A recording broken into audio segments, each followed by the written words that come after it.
Hi everyone, I'm going to go over routing, and if you would like to follow along, the GitHub repository is posted in the description.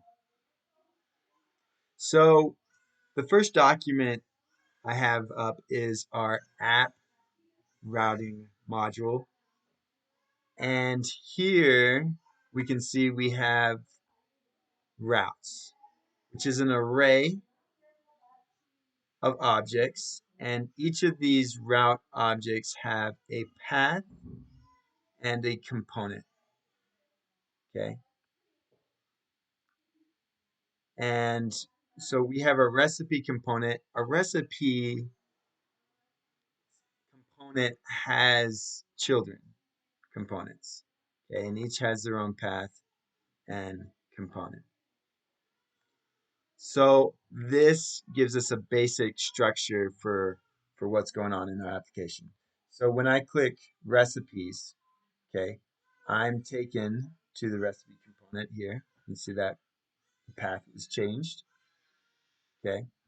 If I click new recipe, I'm taken to a new path, okay, which shows our recipe, activates our recipe edit component, okay. If I click on one of these items, recipe items, our path is updated to the ID of that item, and we're given the details. If I edit one of these, path is updated to our recipe edit component for that specific item. Okay, so when we look into our recipe list right here, okay, our recipe list contains a button and the items in the list. When I click on new recipe,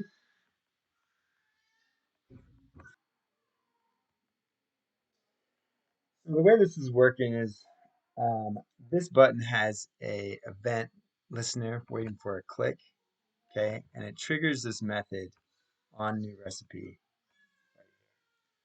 and this is navigating us to that path. New. Okay. Another way we could have done this is, right, so another way we could have done this is if I go back here, we could have used a router link attribute with our path and a router link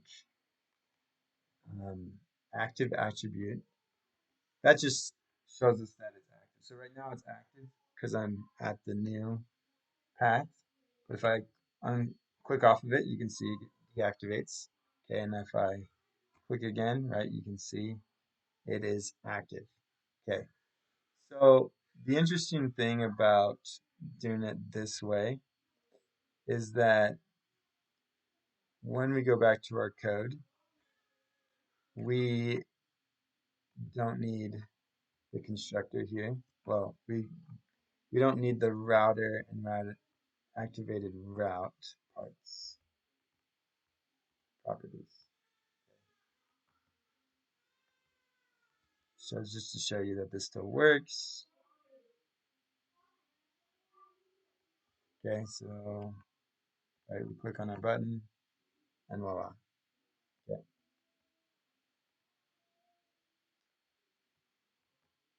So when we go into our recipe details, okay,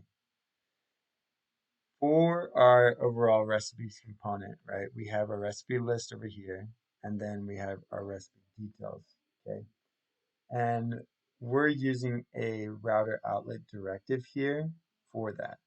So when we go into our recipe details component, well, right here we can see a similar thing happening with having a click listener on edit recipe, okay? Again, we could have coded that differently, so we're using a router link instead to get there. Um, However, if we go back to here, right, um, what's interesting about our recipe detail is that we're subscribing, okay? So the way it's able to get the particular item, route to the particular item, is through subscribing, okay? So because it's a router outlet and we're passing ID, okay? That is being collected, okay? And here we're able to access that parameter, okay? So we get the route, we access the parameter, and we set the ID to equal that parameter. Now what this plus sign is doing is just, it's currently a string, and the plus converts it to a, a number, right? Because we're using ID as number here.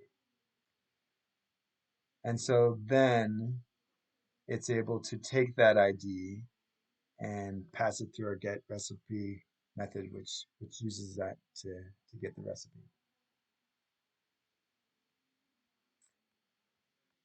So as for the constructor, um, how we see is that you do not necessarily need to call router and router activated if you are having, if you're just using router link and router link active, only if you need to use those in the functions that you're using.